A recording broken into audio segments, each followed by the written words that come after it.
December 1970, in the Polish port city of Gdansk, workers at the city's massive shipyard walk out in protest over sudden, sharp increases in the price of basic food. Within days, the protests spread across multiple Polish cities, and the government's response is brutal. Soldiers and police open fire on demonstrators. Dozens of people are killed, many of them shipyard workers themselves, in the streets just outside the very gates where they had built some of the largest ships in the entire Eastern Bloc. Picture the scene at those gates in the freezing December cold. Crowds of workers, many still in their work clothes, facing down armored vehicles and armed soldiers in the streets of their own city, over nothing more than the price of bread and meat. This wasn't some distant political abstraction playing out in a government building far removed from ordinary life. This was happening directly outside the workplace these people reported to every single morning, against the very security forces of the government that signed their paychecks. 10 years later, almost to the month, workers at that exact same shipyard walk out again. This time, they don't just protest and disperse. They occupy the yard, elect a strike committee, and negotiate directly with the Communist government of Poland, demanding something no workers' movement anywhere in the entire Soviet bloc had ever successfully won before: the right to form a genuinely independent trade union, free from state control. They win. And the union born inside that shipyard's gates in August 1980 doesn't just change Poland. Within a decade, it helped set in motion the collapse of an entire political and economic system across the whole of Eastern Europe, a chain of events that eventually brings down the Berlin Wall, and with it, nearly every single company we've profiled across this entire series. And then, within another decade after that victory, the shipyard where this movement was born goes bankrupt, unable to survive in the exact same open market economy its own workers had risked their lives to help create. This is the story of the Gdansk Shipyard, known for much of its history as the Lenin Shipyard, the only company in this entire series whose workers didn't simply suffer through the collapse of communism, they caused it. And this is also the story of the genuinely painful irony that followed, when the market economy this shipyard's own workers had fought so hard to bring about turned out to have very little use for the shipyard itself. To understand how a single industrial workplace could become the birthplace of an entire continent's political transformation, we need to go back to a much older shipbuilding tradition in this same Baltic port city, decades before communism ever arrived there at all. This particular company's story, unlike nearly every other one we've examined across this series, ultimately hinges less on the specific technical merits or shortcomings of its actual products, and more on what happened among the human beings who built them, at two specific, historically decisive moments separated by exactly 1 decade. Keep that distinction in mind as we work through this story, because it explains why this particular episode of the series looks and feels genuinely different from everything that came before it. The city we know today as Gdansk was, for centuries before the Second World War, largely known by its German name, Danzig, a genuinely significant Baltic trading and shipbuilding port with a shipbuilding tradition stretching back generations. Prior to the war, this city was home to a well-established German shipyard, the Shipyard, which had built commercial and military vessels for decades, employing generations of skilled shipwrights and engineers in a genuinely serious, technically accomplished maritime industrial tradition. This pre-war heritage matters for understanding why this particular location became such a natural site for large-scale shipbuilding to continue after the war, even under an entirely different nation's ownership and an entirely different economic system. Danzig's specific geography, a well-protected natural harbor with direct access to Baltic shipping lanes, combined with generations of accumulated skilled labor and industrial infrastructure, made this location valuable regardless of which government or economic system happened to control it at any given moment. In much the same way we've seen specific cities across this entire series retain their underlying industrial value across multiple, dramatically different political regimes. The Free City of Danzig itself, the peculiar semi-autonomous political status this city held between the 2 world wars under League of Nations oversight, adds yet another layer of genuine historical complexity to this location's identity, one worth briefly acknowledging even if it falls somewhat outside this series' usual focus on the post-war communist era specifically. A city that had already experienced one genuinely unusual, internationally negotiated political arrangement before the Second World War would go on to experience an entirely different kind of dramatic transformation after it. Its population, its name, and its entire economic system rewritten within the span of just a few years, only for its most significant industrial facility to become, 3 decades later, the birthplace of yet another dramatic political transformation that would eventually ripple across the entire continent. Then came the Second World War and the catastrophic redrawing of Central European borders and populations that followed it. Danzig, along with large surrounding territories, was transferred to Poland as part of the post-war territorial settlement, its German population largely expelled or relocated westward, replaced by Polish settlers, many of them themselves displaced from territories in the east that had, in turn, been absorbed into the Soviet Union. The city was renamed Gdansk, and its shipbuilding infrastructure, badly damaged by wartime fighting, was rebuilt under entirely new ownership, the post-war Polish communist state. Consider the genuinely disorienting human experience embedded in this population transfer, one that shaped the entire subsequent character of this city and its shipyard. Many of the workers who eventually staffed the rebuilt shipyard had themselves been forcibly displaced from their own ancestral homes further east, arriving in a city whose previous German inhabitants had, in turn, been forcibly displaced in the opposite direction. This wasn't simply a matter of a shipyard changing owners or changing names. It was an entire working population rebuilding an industrial facility and an entire city around it, from a starting point defined by mutual, overlapping displacement and loss, a genuinely difficult foundation from which to eventually build the kind of deep, generational working-class solidarity that would prove so consequential 3 decades later. By 1967, this rebuilt and expanded shipyard had been formally named the Lenin Shipyard, a name chosen in the standard fashion of the era to align the facility explicitly with the ideological identity of the new communist state that had built it up from the ruins of its German predecessor. Under state ownership, this shipyard grew into one of the largest and most significant shipbuilding operations anywhere in the entire Eastern Bloc.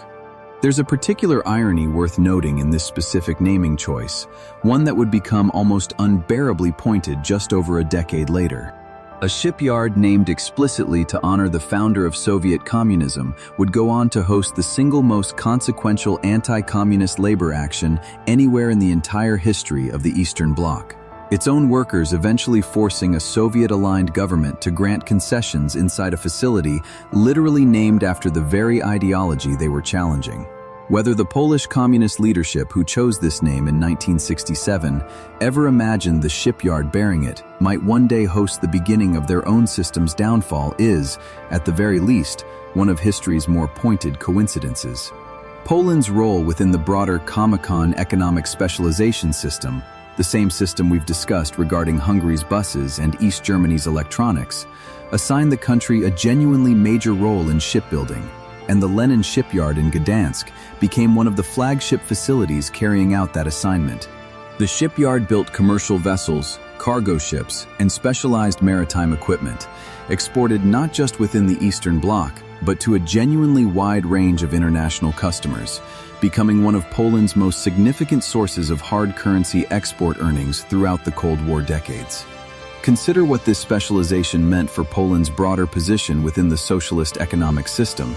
a role genuinely comparable in importance to Hungary's bus manufacturing specialization we documented earlier in this series. Ships, unlike buses or cars, represent an enormously capital-intensive product with a genuinely global customer base, and a country capable of building large ocean-going vessels at scale possessed a form of hard currency earning potential that few other Eastern Bloc industries could match.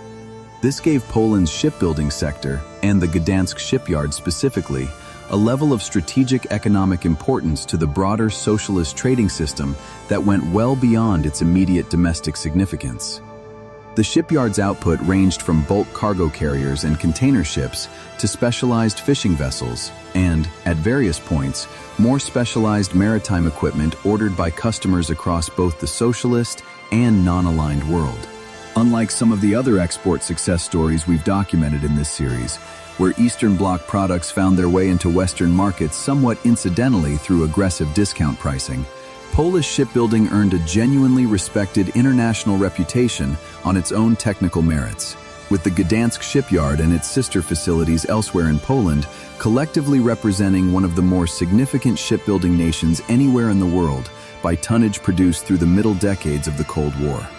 At its peak, the Lenin Shipyard employed tens of thousands of workers, a genuinely massive industrial workforce concentrated in one single facility on the edge of the Baltic Sea, producing an extraordinary volume of shipping tonnage every single year. Like nearly every other company we've profiled in this series, this scale came with the same underlying structural characteristics: centrally planned production quotas, guaranteed markets within the socialist trading system, and a workforce whose entire economic and social identity became deeply, inseparably tied to this single, massive employer.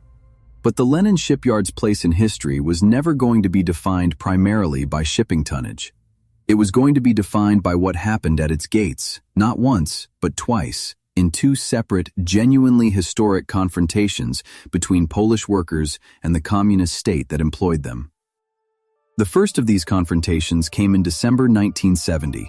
Facing a genuine economic crisis, the Polish Communist government announced sudden, steep increases in the prices of basic food staples, imposed with almost no warning just before the Christmas holiday season, a timing that only deepened the sense of betrayal among ordinary Polish citizens already struggling with genuine economic hardship.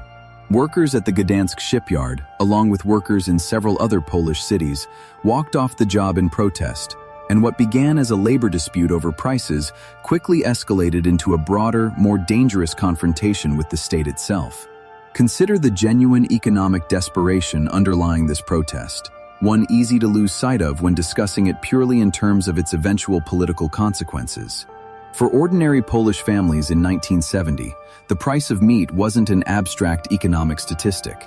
It represented the difference between an adequate Christmas holiday meal and a genuinely painful shortfall, arriving at precisely the time of year when that shortfall would be felt most acutely. The government's decision to impose these increases with essentially no warning, no consultation, and no acknowledgement of ordinary workers' genuine hardship reflected exactly the kind of top-down, unresponsive economic planning we've documented across nearly every centrally planned economy in this entire series. Except here, the consequences played out immediately and violently in the streets, rather than gradually, over years of accumulating consumer frustration. The government's response was brutal. Polish security forces and military units were deployed against the demonstrators, and in the ensuing violence, dozens of people were killed, a significant number of them shipyard workers themselves, gunned down in the streets of Gdansk and other Polish cities. This wasn't some distant, abstract political crisis. It was ordinary shipyard workers, killed by their own government security forces for the crime of protesting against price increases they couldn't afford to absorb. This event, remembered in Poland as a genuine national trauma, cast a long shadow over everything that followed at the Gdansk Shipyard for the following decade.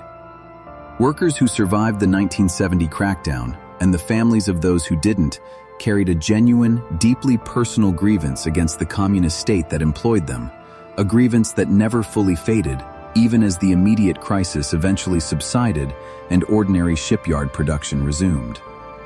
Tellingly, one of the specific demands the 1980 Strike Committee would insist upon, alongside the historic right to independent unions, was permission to erect a permanent memorial to the workers killed in 1970, directly outside the shipyard's gates.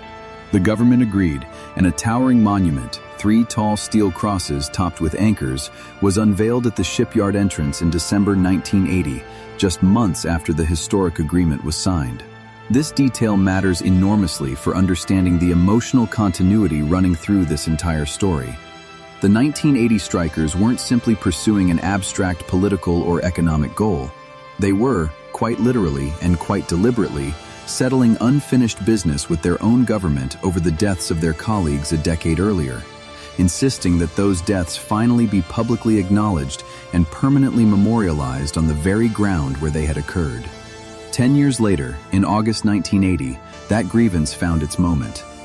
Facing yet another wave of Polish economic difficulty and yet another round of unpopular price increases, workers at the Gdansk Shipyard once again walked off the job. But this time, the workers didn't simply protest and disperse or risk a repeat of the deadly 1970 confrontation.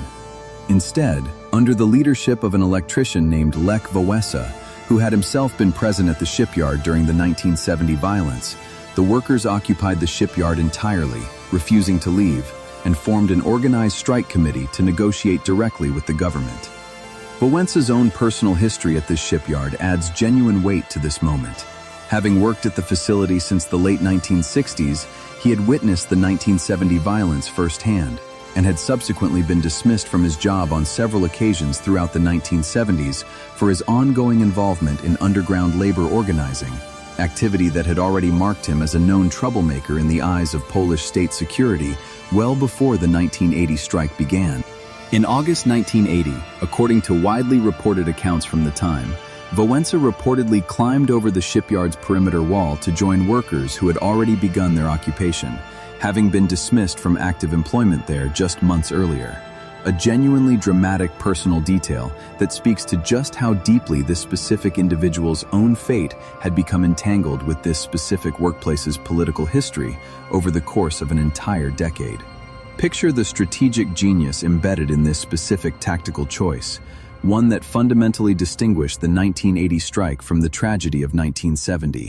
Rather than marching into the streets, where a decade earlier the government had responded with soldiers and gunfire, the workers stayed inside their own workplace, occupying the very shipyard that represented the government's own economic asset, essentially holding the facility's productive capacity hostage rather than exposing themselves directly to the kind of open street confrontation that had proven so deadly before. This occupation strategy, remaining behind the shipyard's own gates rather than marching through the city, made a violent government crackdown considerably more complicated and internationally visible, since attacking workers occupying their own workplace, rather than demonstrators in open streets, carried a genuinely different, more damaging set of political optics for a government already worried about its international reputation. This occupation strike represented something genuinely unprecedented within the entire history of the Soviet-aligned Eastern Bloc. Rather than simply demanding better wages or working conditions, the strike committee, having drawn up a list of 21 specific demands, insisted on something the communist system had never once permitted anywhere within its entire sphere of influence: the right to form and operate a genuinely independent trade union, free from control by the existing state-run union apparatus that had, until this point, functioned purely as an instrument of Communist Party control over the workforce, rather than any genuine vehicle for worker representation. These 21 demands, posted publicly on a wooden board at the shipyard's main gate for the entire world's assembled journalists to photograph and transmit internationally, covered genuinely wide-ranging concerns beyond just union recognition, including demands for greater freedom of speech, the release of political prisoners, and improvements to Poland's struggling healthcare and social welfare systems. International media coverage of this strike proved genuinely consequential in its own right, distinguishing it sharply from the 1970 crackdown, which had unfolded with far less international scrutiny and far less opportunity for foreign journalists to document events as they happened. By 1980, Western news organizations had established genuinely significant capability to cover Eastern Bloc events as they unfolded, and images of the occupied shipyard, its gates decorated with flowers and religious imagery, its workers calmly negotiating rather than rioting in the streets, traveled around the world within days, generating exactly the kind of international sympathy and attention that made a violent government crackdown considerably riskier than it might otherwise have been. Lech Wałęsa himself would go on to receive the Nobel Peace Prize in 1983, still officially banned from traveling to accept it in person due to the ongoing martial law restrictions back home, a testament to just how significant this movement's international profile had become, even during its most difficult underground years. But the demand for independent unions sat at the very center of the entire list, the one concession that, if granted, would fundamentally alter the basic relationship between Polish workers and the communist state in a way none of the other demands, however significant individually, could achieve on their own. The Polish government, facing a strike that had, by this point, spread well beyond the shipyard's own gates to other workplaces across the country, and facing the genuine risk of a repeat of the deadly violence from 1970 if it chose confrontation instead of negotiation, ultimately agreed to negotiate directly with the strike committee. The resulting settlement, known as the Gdansk Agreement, granted Polish workers the right to form independent trade unions, an extraordinary, genuinely historic concession from a communist government that had, until this exact moment, never once permitted any organized institution to exist entirely outside direct party control. Out of this agreement emerged Solidarity, the trade union movement that would go on to become the single most consequential political and social organization anywhere in the Eastern Bloc during the entire final decade of the Cold War. The speed and scale of Solidarity's subsequent growth genuinely alarmed governments across the entire Eastern Bloc, not just Poland's own communist leadership. Within roughly a year of the Gdansk Agreement, Solidarity had grown to include an almost unbelievable share of Poland's entire industrial workforce, membership numbers reaching into the many millions, transforming what had begun as a single shipyard's labor dispute into the largest independent civil society organization anywhere behind the Iron Curtain.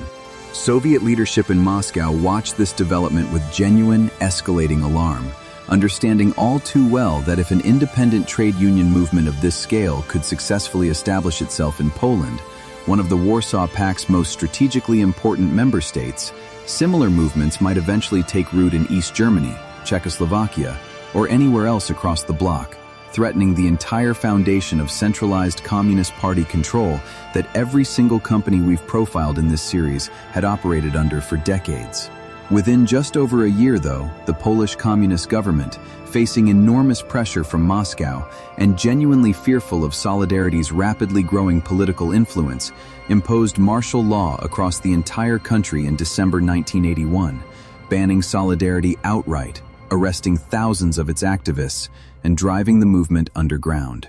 For much of the 1980s, Solidarity survived not as a legally recognized institution, but as an underground resistance network, its leadership operating from hiding or from prison cells. Its shipyard birthplace once again returned to ordinary state-controlled production under close political surveillance.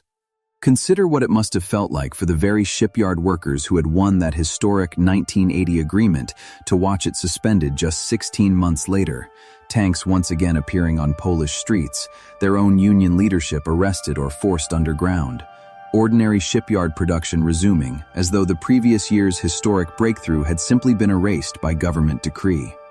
This wasn't a clean, linear path from oppression to freedom. It was a genuine, prolonged struggle with real setbacks, real fear, and real personal risk for anyone who continued supporting the underground movement during these difficult years. But the movement never actually died, and the shipyard workers who had started it never fully abandoned it. Throughout the 1980s, Solidarity maintained an underground existence, printing illegal newspapers, organizing clandestine meetings, and maintaining an international network of support and sympathy, particularly from Western labor unions, human rights organizations, and even the Catholic Church, whose Polish Pope, elected in 1978, had already given the broader Polish reform movement a level of moral authority and international visibility no other Eastern Bloc opposition movement had ever previously achieved. The significance of having a Polish Pope during exactly this period genuinely deserves emphasis, because it gave the Solidarity movement a source of moral legitimacy that operated entirely outside the communist state's control or influence, something none of the other opposition movements we've touched on elsewhere in this series ever quite possessed in the same way. His visits to Poland during these years drew enormous crowds, and his consistent, carefully worded support for workers' rights and human dignity, delivered through the pulpit rather than through any formal political channel the government could easily suppress, provided genuine spiritual and psychological reinforcement to a movement operating under constant threat of arrest and persecution throughout the martial law years. For many ordinary Poles, faith and the Solidarity movement became genuinely intertwined during this period, each reinforcing the other's legitimacy in the eyes of a population increasingly convinced that the existing political system had lost any genuine moral authority to govern. By the late 1980s, facing a genuinely exhausted and increasingly bankrupt Polish economy, the Polish communist government found itself with no realistic path forward except negotiation.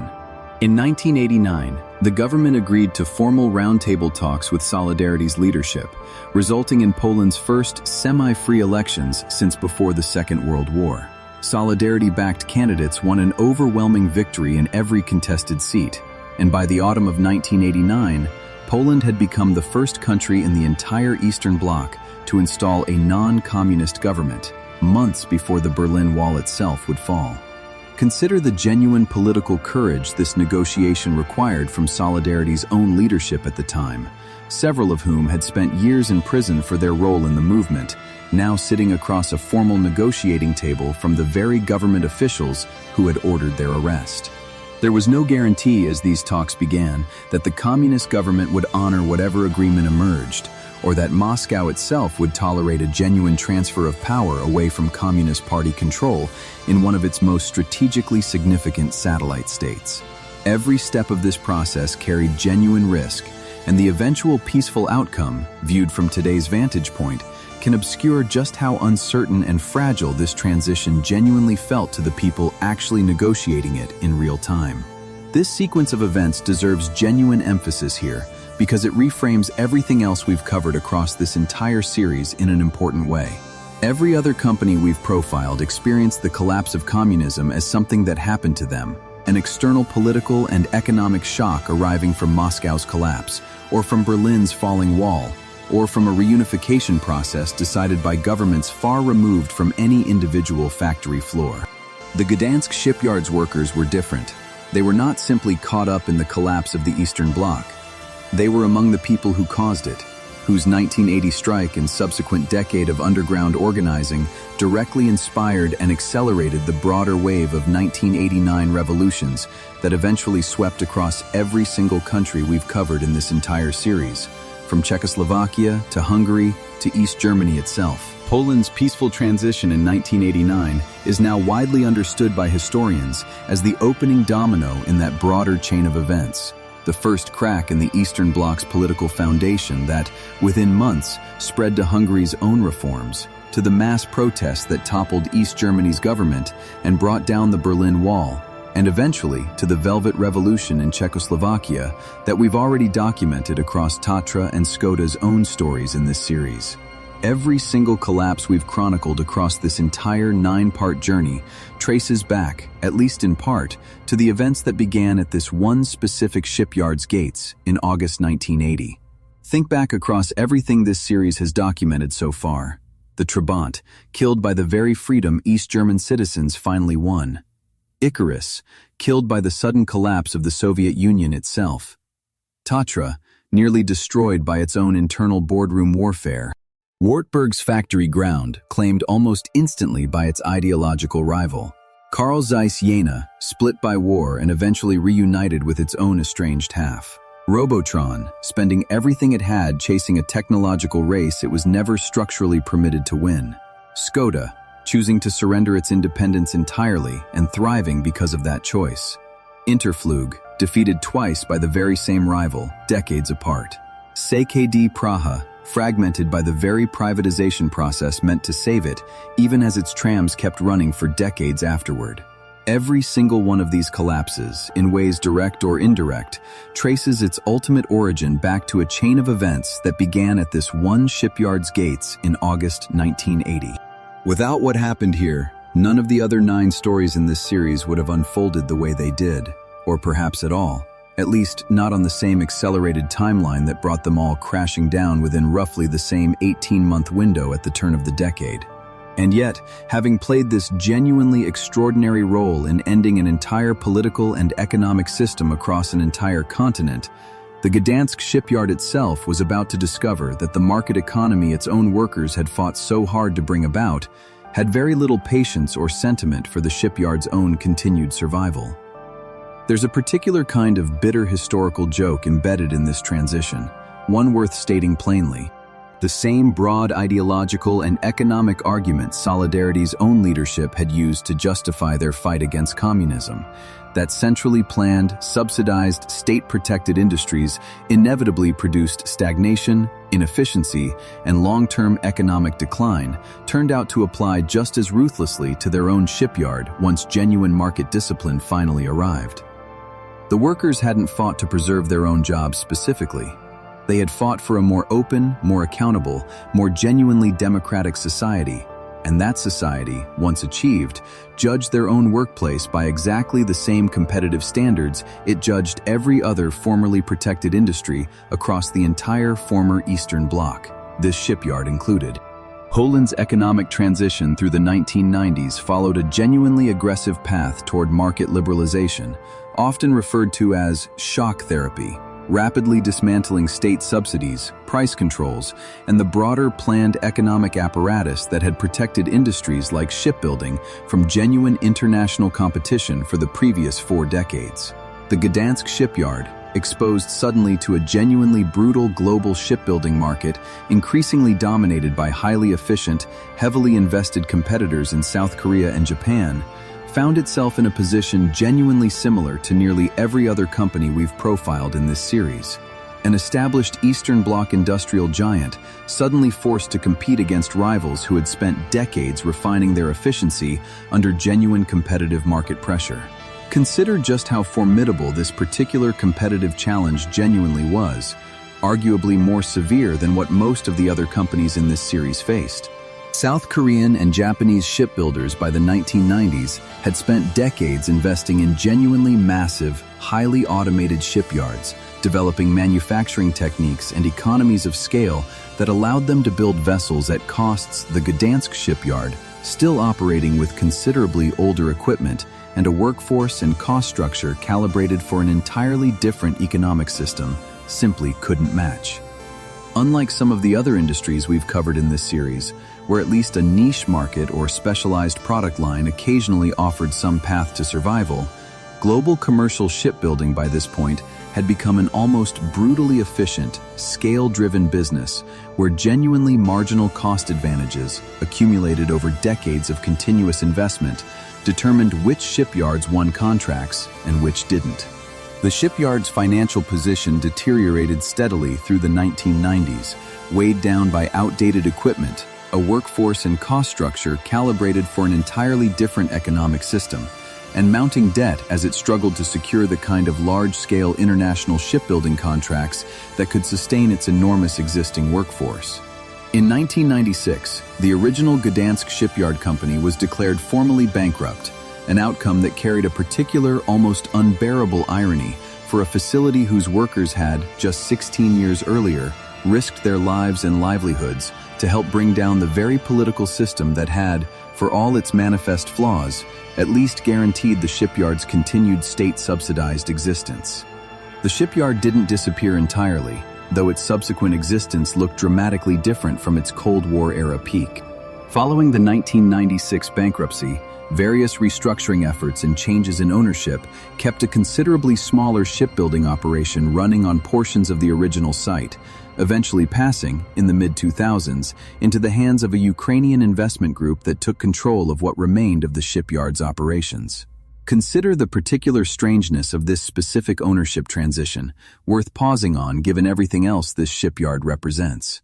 A facility whose workers had helped end Soviet-aligned communism across an entire continent eventually found itself owned not by a Polish investor determined to preserve its historic significance, nor by a Western European or Asian shipbuilding conglomerate seeking to modernize its operations, but by an investment group from Ukraine, a country that had itself only recently emerged from the same broader Soviet collapse this shipyard had helped set in motion. There's a genuine symmetry buried in this detail, one that speaks to just how thoroughly the entire former Soviet sphere's economic and industrial landscape had been reshuffled by the same broad historical forces this shipyard's own workers had helped unleash. The workforce that had once numbered in the tens of thousands during the Cold War era shrank dramatically across these successive restructurings, a familiar pattern by now across nearly every company we've profiled in this series. but one that carried an especially bitter edge here, given exactly whose sacrifice had helped make this new economic system possible in the first place. What remains of shipbuilding activity on portions of the original site today looks nothing like the sprawling Cold War-era operation that once employed tens of thousands. Smaller, specialized contracts, occasional orders for ferry hulls, offshore wind industry components, and other niche maritime engineering work have kept a much-reduced workforce employed on part of the historic grounds, a pattern genuinely reminiscent of what we documented at Tatra, where a once massive operation eventually found a smaller, more specialized, but genuinely sustainable niche after years of far more painful contraction. The sprawling shipways where enormous cargo vessels once took shape sit largely quiet today, some repurposed for entirely different uses, some simply left as physical monuments to a scale of industrial activity this specific stretch of Baltic coastline is unlikely to ever see again. Today, alongside whatever reduced shipbuilding activity continues on portions of the original site, a significant part of the historic shipyard grounds has been transformed into something genuinely unique among everything we've covered across this entire series. The European Solidarity Center, a museum and cultural institution built directly on the site of the 1980 strike, dedicated specifically to preserving and explaining the history of the movement that began here. Visitors from around the world now walk through exhibits documenting the December 1970 massacre, the August 1980 occupation strike, the underground resistance of the 1980s, and the eventual peaceful transition of 1989, all housed on the exact physical ground where shipyard workers once built commercial vessels for export markets across the socialist world. Picture a visitor walking through this museum today, standing at the exact spot where that famous board of 21 demands was once nailed up for the world's assembled journalists to photograph, looking out at whatever remains of the shipyard's industrial infrastructure still visible beyond the museum's windows. There's a genuinely rare kind of historical layering happening on this particular site, a place that simultaneously functions as a monument to a defining political achievement, a fading industrial workplace still employing a small fraction of its former workforce, and a physical reminder of exactly how much economic hardship that same political achievement's eventual consequences brought to the very community that fought for it. This particular kind of legacy, an industrial site partially transformed into a monument to its own workers' political achievement, has no real parallel anywhere else in this entire series. Zwicow's Trabant factory eventually hosted an opal plant. Eisenach's Wartburg grounds were replaced by the exact kind of Western enterprise its cars had once been built to compete against. But Gdansk's shipyard grounds host something different, a monument to the workers themselves, to the specific historical moment when their collective action changed the course of an entire continent's political future, regardless of what eventually happened to the shipbuilding business itself. Families across Gdansk and the surrounding region carry this history in a genuinely personal, generational way that most of the other cities we've profiled across this series simply don't share in quite the same manner. Grandparents who lived through the 1970 violence, parents who participated in or vividly remember the 1980 occupation, and children who grew up under martial law before eventually inheriting a genuinely free Poland, all connected through this one specific shipyard's gates, represent a kind of layered, multi-generational historical memory that goes considerably beyond simple nostalgia for a vanished industrial employer. This is, in the most literal sense, a family history for tens of thousands of Polish households, not merely a corporate history. So here's where this particular story lands, and here's what makes it meaningfully, fundamentally, different from every other story we've told across this entire series. Every other company we've profiled experienced the end of communism as something that happened to it. The Gdansk Shipyard's workers made it happen. They organized, they occupied their own workplace, they negotiated directly with a government that had, just a decade earlier, killed their colleagues in the streets outside these same gates, and they won a concession no other workers' movement anywhere in the entire Eastern Bloc had ever previously achieved. And then, having played this genuinely singular role in ending an entire political and economic system across an entire continent, they watched their own shipyard struggle and eventually go bankrupt inside the exact market economy their own sacrifice had helped bring into existence. There's no clean, satisfying moral to draw from that particular sequence of events, and this series has never really been in the business of offering clean, satisfying morals. But there is perhaps a genuinely important truth buried inside it. The people who fight hardest to bring about historic political change are not always, or even usually, the people who end up benefiting most directly from the economic system that change eventually produces. Sometimes, as happened here, they're the ones left standing in the wreckage of their own former employer, in a country whose newfound freedom they had personally helped secure. It's worth resisting, though, the temptation to read this purely as a story of betrayal or wasted sacrifice, because that framing misses something genuinely important about how the shipyard workers themselves have generally understood their own legacy. Many of the original 1980 strikers, in interviews and public commemorations held in the decades since, have consistently emphasized that they understood, even at the time, that their fight was never really about protecting any single job or any single company's balance sheet. It was about winning the basic right to organize, to speak, and to participate in genuinely free elections, rights that, once secured, belonged to the entire Polish nation rather than simply to one shipyard's workforce. Annual commemorations held at the shipyard gates every August continue to draw survivors of the original strike, their now adult children, and political leaders from across Poland's subsequent democratic history, a tradition that has persisted for decades regardless of whatever financial difficulties the shipyard itself has faced in any given year. Very few of the workers who occupied this shipyard in August 1980 have ever publicly expressed regret for what they achieved, even having watched the shipyard itself struggle badly in the decades since.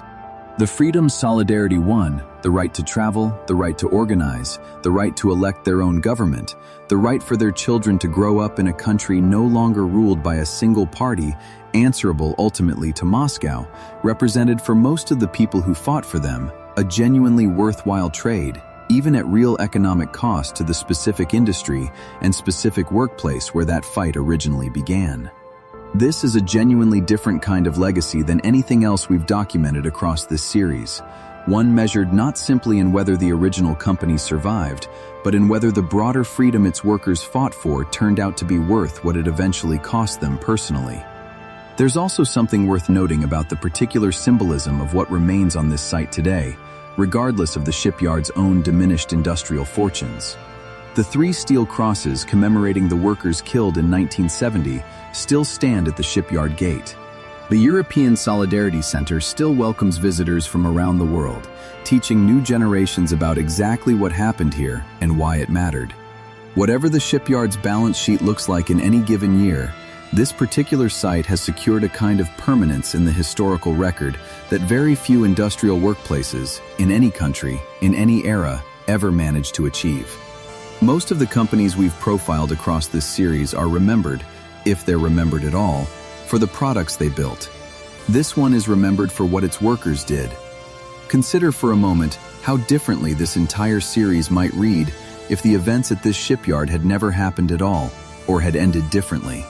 Without the Gdansk Agreement, without Solidarity's decade of underground persistence through the martial law years, without the 1989 roundtable talks that installed Poland's first non-communist government, the specific chain of events that toppled the Berlin Wall, ended East German communism, dissolved Czechoslovakia's old regime, and eventually unwound the entire Soviet Union itself, might have unfolded on a completely different timeline, or perhaps not at all. At least not in the same interconnected, rapidly cascading way that actually occurred across 1989 and 1990. Every single one of the 9 companies we've profiled before this episode owes at least some portion of its own specific ending, whatever shape that ending took, to the fact that a group of shipyard workers in a Baltic port city decided, in August 1980, that they were done being told what to do by a government that had, just a decade earlier, shot their colleagues in the street. 10 industrial and commercial giants now, all built somewhere behind the same broad iron curtain, and 10 genuinely different endings, and this one, uniquely among all of them, is the only story in this entire series where the workers themselves weren't simply victims or bystanders of the system's collapse. They were its authors. Let us know in the comments which Iron Curtain industrial giant you want us to dig into next, and subscribe, because there are plenty more of these stories still waiting to be told.